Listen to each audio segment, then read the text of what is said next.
hello नमस्कार and welcome back to my YouTube channel সকলোকে নতুন এটা ভিডিও স্বাগতম জনাইছো আজিৰ ব্লগটো পুৰা খতৰনাক ব্লগ হ'ব প্ৰায় এক মাহ হৈ গ'ল আমি ব্লগ বনাব পৰা নাই আপলোড কৰিব পৰা নাই আৰু আজি আইছো আমি এক মাহ পিছত পুৰা ৰাইড কৰি আছো এতিয়া আমছো পুৰা ধামাকাৰ ব্লগ হ'ব আজি ব্লগ চাই থাকিব আমি পুৰা ৰাইড কৰিম আমাৰ আছে ইয়াতে R1 B4 আৰু NS আমি আৰু গ্ল্যামাৰ লৈ আইছো গ্ল্যামাৰ লৈ কিনে ৰাইড কৰিম চাই থাকক ব্লগ আৰু চাওক আমাৰ ইয়াতে সকলো পুৰা ৰেডি চাওক আমাৰ ইয়াতে গ্ল্যামাৰটো আছিল আৰু আমাৰ যেটো R1 R1 আপোনাৰ ভাৰ্জন 4 আৰু NS সকলোকে আমি দেখাইছো চাওক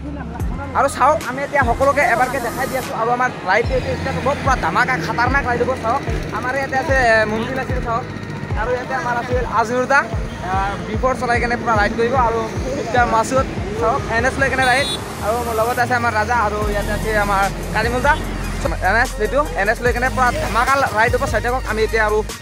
হেৰি কৰি নকৰো